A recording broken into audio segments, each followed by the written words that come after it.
പ്രധാനപ്പെട്ട വാർത്തയാണ്. ആദ്യം ശബരിമല സ്വർണ്ണ കവർച്ചയുമായി ബന്ധപ്പെട്ട വ്യവസായി പുറത്തുവിട്ട തമിഴ്നാട് ഡിണ്ടിഗൽ സ്വദേശി മണിയെ ചോദ്യം ചെയ്തിരിക്കുന്നു പ്രത്യേക അന്വേഷണ സംഘം. ബാലസുബ്രഹ്മണ്യൻ എന്ന മണിയുടെ ഡിണ്ടിഗലിലെ വീട്ടിലെത്തിയാണ് SIT ചോദ്യം ചെയ്തത്. മണിയുടെ മറ്റ് സ്ഥാപനങ്ങളിലും SIT റെയ്ഡ് നടത്തി. ശബരിമല സ്വർണ്ണ കവർച്ച സംബന്ധിച്ച് രമേശ് ചെന്നിത്തല പരാമർശിച്ച വ്യവസായിയുടെ മൊഴിയിലെ പ്രധാനപ്പെട്ട കണ്ണിയാണ് മണി.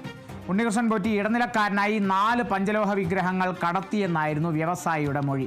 ഉണ്ണികൃഷ്ണൻ പോറ്റി ഇടനിലയായി നിന്ന ശബരിമലയിലെ ഉന്നതൻ പണം വാങ്ങിയെന്നും വ്യവസായി മൊഴി നൽകിയിരുന്നു. പുരാവസ്തു കടത്ത് സംഘത്തിലുള്ള മണിയാണ് വിഗ്രഹങ്ങൾ വാങ്ങിയതെന്നും തിരുവനന്തപുരത്തെ ഹോട്ടലിൽ വെച്ചായിരുന്നു ഇടപാടുകൾ എന്നുമായിരുന്നു ഇയാളുടെ മൊഴി. അത്തരത്തിൽ നോക്കുമ്പോൾ ഡിണ്ടിഗൽ സ്വദേശി മണി, അതായത് വിദേശ വ്യവസായി രമേശ് ചെന്നിത്തല പറഞ്ഞത് പ്രകാരം വിദേശ വ്യവസായിയെ ചോദ്യം ചെയ്തതിലൂടെ, വിദേശ വ്യവസായിയുടെ മൊഴിയെടുത്തതിലൂടെ ഉരുത്തിരിഞ്ഞു വന്ന ഒരു പേരാണ്, ഒരു പ്രധാനപ്പെട്ട കണ്ണിയാണ് ഈ ഡി മണി എന്ന് വിളിക്കുന്ന ഈ ഡിണ്ടിഗൽ സ്വദേശി മണി.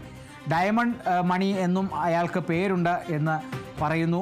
അതല്ല, മറ്റു പല പേരുകളിലും ഇയാൾ അറിയപ്പെട്ടിരുന്നു. ഓരോ മേഖലകളിൽ പ്രവർത്തിക്കുമ്പോൾ അതുമായി ബന്ധപ്പെട്ടുള്ള ചില പേരുകളൊക്കെ അയാൾക്കുണ്ടായിരുന്നു എന്ന് പറയുന്നു. ഫിനാൻസ് മണി എന്നുള്ളൊരു പേര് ഈ ഡിണ്ടിഗൽ സ്വദേശി മണിക്കുള്ളതായി പറയുന്നു. ഓട്ടോ മണി എന്നുള്ള പേരുള്ളതായി പറയുന്നു. ഡയമണ്ട് മണി എന്താണുള്ളതും അത്തരത്തിലൊരു പേരുള്ളതുമൊക്കെ പറയുന്നു. ഇതെല്ലാം ഇയാൾ പ്രവർത്തിച്ചു വന്ന, ഇയാൾ ആ മേഖലകളിൽ ഏറെ നാൾ ജോലിയെടുത്തു, അയാൾ ആ മേഖലകളിൽ പ്രവർത്തിച്ചതിലൂടെ നേടിയെടുത്ത പേരുകളാണെന്നുള്ളതാണ്. എന്തായാലും ഈ വളർച്ചയിൽ വലിയ ദുരൂഹതയുണ്ട് എന്നുള്ളതാണ് ലഭിക്കുന്ന ചില വിവരങ്ങളെന്നുള്ളത്. ആ ദുരൂഹതകൾ അങ്ങനെ തന്നെ നിൽക്കുന്നത് കൊണ്ടാകാം പ്രത്യേക അന്വേഷണ സംഘം ഡിണ്ടിഗലിലെത്തി മണിയെ ചോദ്യം ചെയ്തത്.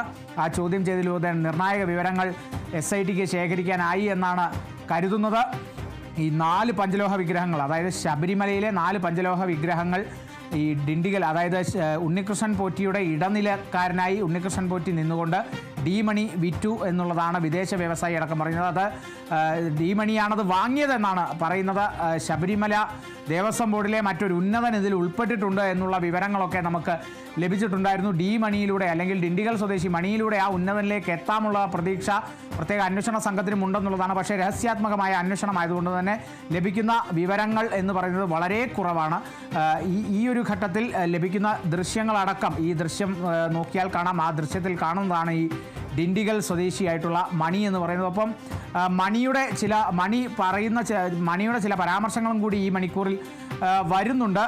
തൻ്റെ പേര് ഡി മണി എന്നല്ല, അല്ലെങ്കിൽ ഡി മണി എന്നൊരാൾ താനല്ല, താൻ MS മണിയാണ് എന്നുള്ള തരത്തിൽ ഡി മണി, അല്ലെങ്കിൽ ഡിണ്ടിഗൽ സ്വദേശി മണി പറഞ്ഞതായിട്ടൊക്കെ നമുക്ക് വിവരങ്ങൾ ലഭിക്കുന്നുണ്ട്. ഡി മണിക്ക് നോട്ടീസ് ലഭിച്ചു എന്നുള്ളൊരു വിവരം ഈ ഒരു മണിക്കൂറിൽ പുറത്തു വരുന്നുണ്ട്. നമുക്ക് ആ വിവരങ്ങളിലേക്കൊക്കെ നമുക്ക് പെട്ടെന്ന് തന്നെ എത്താം. ഡി മണിക്ക് ചോദ്യം ചെയ്യലിന് ഹാജരാകാനായിരിക്കണം ഒരു നോട്ടീസ് ലഭിച്ചിരിക്കുന്നു എന്നുള്ളതാണ്. ഇനിയിപ്പോൾ തിരുവനന്തപുരത്തേക്ക് എത്തി പ്രത്യേക അന്വേഷണ സംഘത്തിന് മുന്നിൽ ഹാജരാകേണ്ടി വരുമെന്നുള്ള വിവരങ്ങളും കൂടിയാണ് ലഭിക്കുന്നത്. അതിനായിട്ടായിരിക്കണം ഈ ഒരു നോട്ടീസ് ലഭിച്ചത് എന്നുള്ളതും കൂടി മനസ്സിലാക്കുന്നു. ഇടനിലക്കാരനായ ഉണ്ണികൃഷ്ണൻ പോറ്റി, ശബരിമല സ്വർണ്ണക്കവർച്ച കേസിലെ 1ാം പ്രതിയായിട്ടുള്ള പ്രായോജകൻ ഉണ്ണികൃഷ്ണൻ പോറ്റി ഇടനിലക്കാരനായി 4 പഞ്ചലോഹ വിഗ്രഹങ്ങൾ കടത്തി എന്നായിരുന്നു വ്യവസായിയുടെ മൊഴി.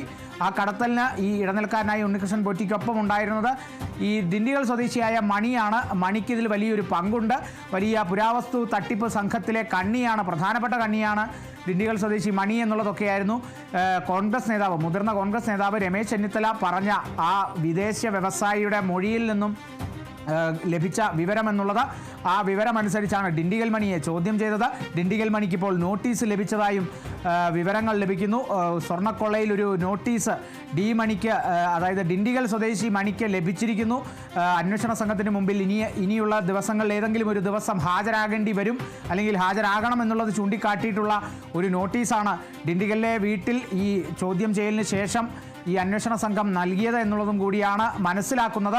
മണിയുടെ മറ്റ് സ്ഥാപനങ്ങളിലും പ്രത്യേക അന്വേഷണ സംഘം റെയ്ഡ് നടത്തിയിട്ടുണ്ട്. നിരവധി കണ്ടെത്തലുകളിലേക്കൊക്കെ പ്രത്യേക അന്വേഷണ സംഘം എത്തിക്കാണണം എന്ന് കരുതുന്നു. രഹസ്യാത്മകമായ അന്വേഷണം ആയതുകൊണ്ട് തന്നെ വരും മണിക്കൂറുകളിലൊക്കെ ആ വിവരങ്ങൾ പുറത്തു വരുമെന്നുള്ളതാണ് മനസ്സിലാക്കുന്നത്. എന്തായാലും ഇപ്പോൾ ആ ചോദ്യം ചെയ്യലൊക്കെ പുരോഗമിച്ച് പൂർത്തിയായൊരു സാഹചര്യത്തിൽ, ഈ നോട്ടീസ് നൽകിയൊരു സാഹചര്യത്തിൽ ഇത്രയും പോകുന്ന ഈ ദൃശ്യങ്ങളും ഈ വിവരങ്ങളും ഒക്കെ തന്നെയാണ് നമുക്ക് ലഭിക്കുന്ന വിവരങ്ങൾ പ്രകാരം ഡി മണി, ഡിണ്ടിഗൽ സ്വദേശി മണി ചോദ്യം ചെയ്യലിന് ഇനിയും ഹാജരാക്കേണ്ടി വരും. പ്രത്യേക അന്വേഷണ സംഘത്തിന് മുമ്പിൽ തിരുവനന്തപുരത്തെത്തി നേരിട്ട് ഹാജരാകണമെന്നുള്ള വിവരങ്ങൾ കൂടിയാണ് ലഭിക്കുന്നത്. ഒപ്പം തന്നെ ഈ ഉണ്ണികൃഷ്ണൻ പോറ്റിയെ അറിയില്ല എന്നുള്ള തരത്തിലും ഒരു പരാമർശം നടത്തിയതായി നമുക്ക് മനസ്സിലാക്കുന്നു.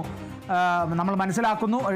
ഡിണ്ടിഗൽ സ്വദേശിയായ മണിക്ക് ഉണ്ണികൃഷ്ണൻ പോറ്റിയെ അറിയില്ല എന്നുള്ള തരത്തിലൊരു മൊഴി നൽകിയതായിട്ടൊക്കെ ചില വിവരങ്ങൾ നമുക്ക് ലഭിക്കുന്നുണ്ട്. ഇതിനു മുൻപും ഇത്തരത്തിലുള്ള മൊഴികൾ ധാരാളം ഉണ്ടായിട്ടുണ്ട്. ഈ ഗോവർദ്ധനെ സംബന്ധിച്ചും അല്ലെങ്കിൽ ഗോവർദ്ധൻ്റെ മൊഴി പ്രകാരവും മറ്റേ ഈ CEO smart creation CEO Pankaj ഭണ്ഡാരിയുടെ മൊഴി പ്രകാരമൊക്കെ അവർക്ക് ഉണ്ണികൃഷ്ണൻ പോറ്റിയെ അറിയില്ല, ഉണ്ണികൃഷ്ണൻ പോറ്റിയുമായി ബന്ധമില്ല എന്നുള്ളതൊക്കെയായിരുന്നു ആദ്യഘട്ടത്തിലുള്ള മൊഴി. പിന്നീട് സാഹചര്യങ്ങൾ മാറി മറിയുന്ന അവസ്ഥയൊക്കെ നമ്മൾ കണ്ടു. അവരുമായി നേരത്തെ ബന്ധമുണ്ടായിരുന്നു എന്നുള്ള തരത്തിൽ ഒരു കണ്ടെത്തലിലേക്കൊക്കെ പ്രത്യേക അന്വേഷണ സംഘം എത്തുന്നതായിട്ടൊക്കെ ഒക്കെ കണ്ടു.